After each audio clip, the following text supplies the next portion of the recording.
9ನೇ ತರಗತಿ ಪ್ರಥಮ ಭಾಷೆ ಕನ್ನಡ ಪದ್ಯಪಾಠ ಚಕ್ರಗ್ರಹಣ. ಕವಿ ದೇವಿದಾಸ. ಶ್ರೀಕೃಷ್ಣನಿಂದ ಚಕ್ರವನ್ನು ಹಿಡಿಸಿಯೇ ಹಿಡಿಸುವೆನು ಎಂದು ಭೀಷ್ಮನು ದುರ್ಯೋಧನನ ಮುಂದೆ ಶಪಥಗೈಯುತ್ತಾನೆ. ಅಂತೆಯೇ ಭಕ್ತವತ್ಸಲ ಹಾಗೂ ಭಕ್ತ ಆಕಾಂಕ್ಷಿತನಾದ ಶ್ರೀಕೃಷ್ಣನು ತನ್ನ ಭಕ್ತನಾದ ಭೀಷ್ಮನ ಆಕಾಂಕ್ಷೆಯನ್ನು ಶಪಥವನ್ನು ಈಡೇರಿಸಬೇಕೆಂದು ಕುರುಕ್ಷೇತ್ರದ 3ನೆಯ ದಿನದ ಭೀಷ್ಮಾರ್ಜುನರ ಯುದ್ಧದ ಸಂದರ್ಭದಲ್ಲಿ ಭೀಷ್ಮನ ಶಪಥ ನೆರವೇರುವಂತೆ ಚಕ್ರಗ್ರಹಣ ಮಾಡಿ ಈಡೇರಿಸುತ್ತಾನೆ. ಚಕ್ರಗ್ರಹಣವು ಮಹಾಭಾರತ ಯುದ್ಧದ 3ನೆಯ ದಿನದ ವಿದ್ಯಮಾನವನ್ನು ವರ್ಣಿಸುತ್ತದೆ. ದುರ್ಯೋಧನನು ಭೀಷ್ಮನನ್ನು ಸೇನಾಪತಿಯಾಗಿ ಪಟ್ಟಗಟ್ಟಿದ ಸಂದರ್ಭದಲ್ಲಿ ಭೀಷ್ಮನು ಪಿಡಿಸುವೆ ಮುರಾರಿಯ ಸುದರ್ಶನವ ಎಂದು ಶಪಥ ಮಾಡಿರುತ್ತಾನೆ. ಇದಕ್ಕೆ ಹಿನ್ನೆಲೆಯಾಗಿದ್ದುದು ಕುರುಕ್ಷೇತ್ರ ಯುದ್ಧದಲ್ಲಿ ತಾನು ಚಕ್ರವನ್ನು ಹಿಡಿಯುವುದಿಲ್ಲ ಎಂಬ ಕೃಷ್ಣನ ಪ್ರತಿಜ್ಞೆ. 3ನೆಯ ದಿನದ ಯುದ್ಧದಲ್ಲಿ ಭೀಷ್ಮನ ಶಪಥವು ನೆರವೇರುತ್ತದೆ. ಕೃಷ್ಣನು ಪಾರ್ಥನ ಸಾರಥಿಯಾದಾಗ ಶರಣರಲಿ ಮಗುಳೆಂತೂ ದಯವೋ ಭಕ್ತವತ್ಸಲಗೆ ಎಂದು ಕವಿ ಉದ್ಗರಿಸಿದ್ದ. ಭಕ್ತವಾತ್ಸಲ್ಯದ ಇನ್ನೊಂದು ಉದಾಹರಣೆ ಚಕ್ರಗ್ರಹಣ. ರಾಗ ಸೌರಾಷ್ಟ್ರ ತ್ರಿವುಡೆ ತಾಳ.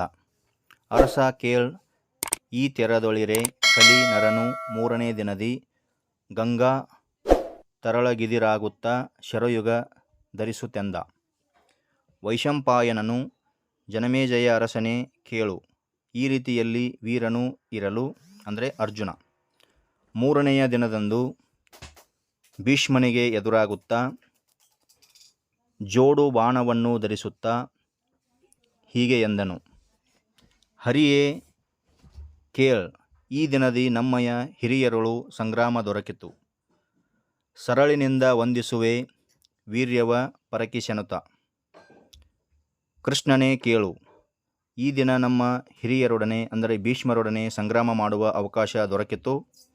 ಬಾಣದಿಂದ ವಂದಿಸುವೆ, ನನ್ನ ಶಕ್ತಿಯನ್ನು ನೋಡಿ ಪರೀಕ್ಷಿಸು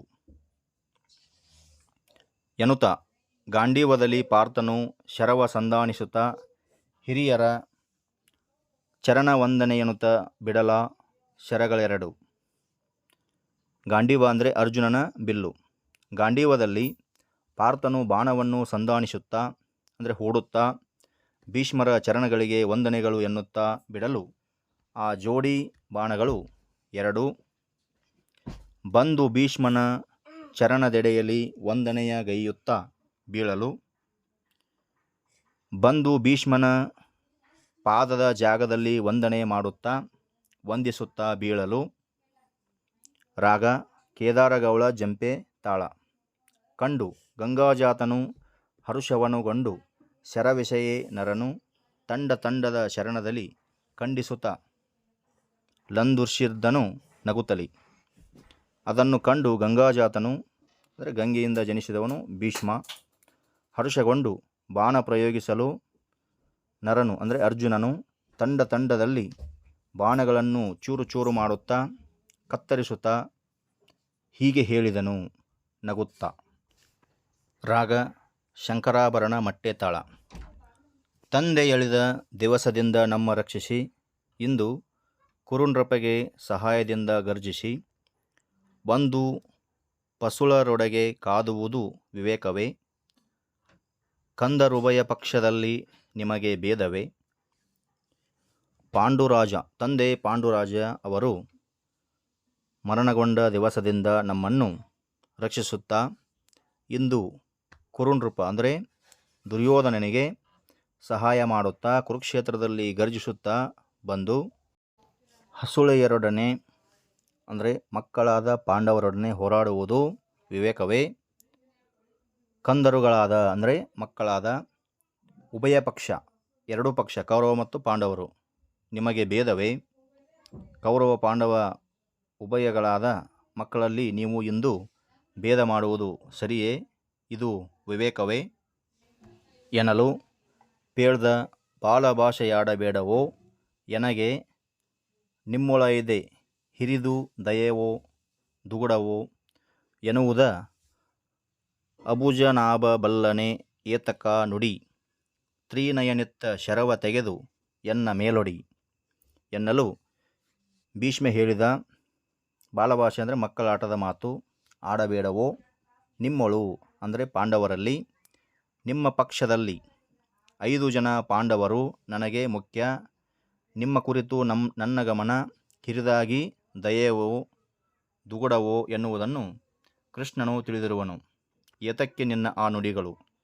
ಈಶ್ವರನು ಕೊಟ್ಟ ಪ್ರದಾಯಿಸಿದ ಬಾಣವ ತೆಗೆದು ಅಂದರೆ ಪಾಶುಪತಾಸ್ತ್ರ ನನ್ನ ಮೇಲೆ ಹೊಡಿ ಎಂದು ಸಾಯಕಂಗಳೆಚ್ಚಡಬ್ರ ಮುಸಕಲು ಇಂದ್ರಜಾತನದರ ತರಿದು ಮಗುಳೆ ಕವಿಸಲು ಚಂದನದ ಹಯಂಗಳ್ ಒದರಲಾಗ ಸೂತನು ನೊಂದು ಮೂರ್ಛೆಗೊಳ್ಳಲು ಭೀಷ್ಮ ಬೆರಗುಬಟ್ಟನು ಎಂದು ಭೀಷ್ಮನು ಬಾಣಗಳನ್ನು ಪ್ರಯೋಗಿಸಲು ಆಕಾಶವೇ ಬಾಣಗಳಿಂದ ಮುಸುಕಿ ಹೋಗಲು ಇಂದ್ರಜಾತನು ಅಂದರೆ ಅರ್ಜುನನು ಅದನ್ನು ತರಿದು ಅಂದರೆ ಕತ್ತರಿಸಿ ಪುನಃ ತನ್ನ ಬಾಣ ಪ್ರಯೋಗದಿಂದ ಆಕಾಶವನ್ನು ಬಾಣಗಳಿಂದ ಕವಿಯುವ ಹಾಗೆ ಮಾಡಲು ರಥದ ಅಂದರೆ ಚಂದನ ಅಂದರೆ ರಥದ ಕುದುರೆಗಳು ಒದರಲು ಸೂತನು ಅಂದರೆ ಕುದುರೆ ಸಾರಥಿ ನೊಂದು ಮೂರ್ಛೆಗೊಳ್ಳಲು ಭೀಷ್ಮನು ಆಶ್ಚರ್ಯಪಟ್ಟನು. ಬಳಿರೆ ಮಜರೆ ಪಾರ್ಥ ಎನ್ನುತ್ತ ಸಕಲ ಶಸ್ತ್ರದಿ ಹಳಚಲಪ ಜಯವು ಕಿರೀಟಿಗಾಗ ದಂದದಿ ನಳಿನನಾಭ ರಥವ ನಡೆಸುತ್ತಿರಲು ಭೀಷ್ಮನು ಬಳಲಿ ಹರಿಯ ಗೆಲುವೆನೆಂದು ಕ್ರೋಧಗೊಂಡನು. ಬಳಿರೆ ಮಜರೆ ಬಲೆ ಪ್ರಶಂಸಾ ಉದ್ಗಾರಗಳು ಎನ್ನುತ್ತಾ ಭೀಷ್ಮನು ತನ್ನ ಸಕಲ ಶಸ್ತ್ರಗಳಿಂದ ರಭಸವಾಗಿ ಅಪ್ಪಳಿಸುತ್ತಿರಲು ಅಪಜಯವು ಅರ್ಜುನನಿಗೆ ಆಗದ ರೀತಿಯಲ್ಲಿ ಕೃಷ್ಣನು ರಥವನ್ನು ನಡೆಸುತ್ತಿರಲು ಭೀಷ್ಮನು ಬಳಲಿ ಹರಿಯನ್ನೇ ಅಂದರೆ ಕೃಷ್ಣನನ್ನೇ ಗೆಲ್ಲುವೆನು ಎಂದು ಕ್ರೋಧಗೊಂಡನು. ಪರಶುರಾಮದತ್ತ ಶರವ ತೆಗೆದು ಪೂಡಲು ಉರಿಯನುಗುಳುವ ಶರವು ಹರಿಯ ಹಣೆಗೆ ನಾಂಟಲು ಪೊರಳಿದುವು ತುರಗ ಹನುಮನಳುಕೆ ಚಂದನ ತಿರುಗಲ್ ಅಸುರಹರನ ನೊಸಲು ಬಿರಿದು ದಾಕ್ಷಣ. ಪರಶುರಾಮರು ನೀಡಿದ ಪ್ರದಾಹಿಸಿದ ಬಾಣ ಅಂದರೆ ಪ್ರಸ್ವಾಪನಾಸ್ತ್ರ ಅಥವಾ ಪ್ರಸ್ವಾಪಾಸ್ತ್ರವನ್ನು ತೆಗೆದು ಹೂಡಲು ಬೆಂಕಿಯನ್ನು ಉಗುಳುವ ಬಾಣವು ಕೃಷ್ಣನ ಹಣೆಗೆ ನಾಟಲು ಕುದುರೆಗಳು ಹೊರಳಿದವು. ಅರ್ಜುನನ ರಥದ ಧ್ವಜದಲ್ಲಿದ್ದ ಆಂಜನೇಯ ಅಳುಕಲು ರಥವು ತಿರುಗಲು ಅಸುರಹರ ಅಂದರೆ ಕೃಷ್ಣನ ಹಣೆ ಬಿರಿಯಿತು, ಹಣೆ ಒಡೆದು ಹೋಯಿತು. ಆ ಕ್ಷಣ ನೊಸಲೊಡೆದು ರಕ್ತ ಸೂಸಲು ದೃಗುದ್ವಯದಿ ಕಿಡಿ ಮಸಗಲ್ ಔಡಗಿದು ಗಣರೋಷದಿಂ ಕುರುಬಲವ ನಸಿಯರೆದು ಭೀಷ್ಮನ ವಿಭಾಡಿಸುವೆನ್ ಈರೇಳು ಜಗವೆರಸಿ ಶತಕೋಟಿಯ ಬಿಸಜಪೀಠ ಮಹೇಶ ಚಕ್ರ ವೈವತ್ಸ್ವತರ್ ಮುಸುಕಿದರೂ ಬಿಡೆನೆಂದು ಗರ್ಜಿಸುತ್ತ ವಾಗೆಯಂ ಬಿಸುಟು ಚಕ್ರವ ಕೊಂಡು ದುಮ್ಮಿಕ್ಕಲಾಗ ಚತುರ್ದಶ ಭುವನ ತಲ್ಲಣಿಸಿತು. ಹಣೆ ಒಡೆದು ರಕ್ತ ಸೂಸಲು ದೃಗು ಅಂದರೆ ಕಣ್ಣು, ದ್ವಯ ಅಂದರೆ ಎರಡು ಕಣ್ಣುಗಳಿಂದ ಕಿಡಿ ಮಸಗಲು ಅಂದರೆ ಹರಡಲು, ತುಟಿ ಅಗಿದು ತುಟಿಯನ್ನು ಕಚ್ಚಿಕೊಂಡು ಗಣರೋಷದಿಂದ ಕುರುಬಲವನ್ನು ಹಸಿಯೆರೆದು ಅಂದರೆ ಅರೆಯುವ ಕಲ್ಲಿನಲ್ಲಿಟ್ಟು ಜಜ್ಜಿ ಭೀಷ್ಮನನ್ನು ವಿಭಾಡಿಸುವೆನು ಅಂದರೆ ಬಡಿದು ಹಾಕುವೆನು. ಈರೇಳು ಜಗವು ಕೂಡಿ ಶತಕೋಟಿ ಬ್ರಹ್ಮರೇ ಶಿವ ಚಕ್ರ ವೈವಸ್ವತ ಮುಂತಾದವರು ಮುತ್ತಿದರೂ ಬಿಡೆನು ಎಂದು ಗರ್ಜಿಸುತ್ತಾ ಕಡಿವಾಣವನ್ನು ಬಿಸಾಡಿ ಚಕ್ರವನ್ನು ಕೊಂಡು ದುಮ್ಮಿಕ್ಕಿದಾಗ 14 ಲೋಕಗಳು ತಲ್ಲಣಿಸಿದವು. ಹರಿಯ ಕಾತಿಯ ತಡೆವರ್ ಯಾರು ಎಂದು ಎರಡೂ ಬಲ ಬೆರಗಾಗಿ ಕಣ್ಮುಚ್ಚಿರಲು ಭೀಷ್ಮನು ಬೆದರಿ ರಥದಿಂದಿಳಿದು ನಡೆತಂದು ದುರಿತವನ ದಾವಾಗ್ನಿ ಲಕ್ಷ್ಮೀವರ ಮುಕುಂದ ಮುರಾರಿ ಜಯವೇನು ತೆರಗಿ ಮಗುಳ್ದೆದ್ದ ಅಚ್ಯುತನ ಮೃದುಕರವ ಪಿಡಿತೆಂದ.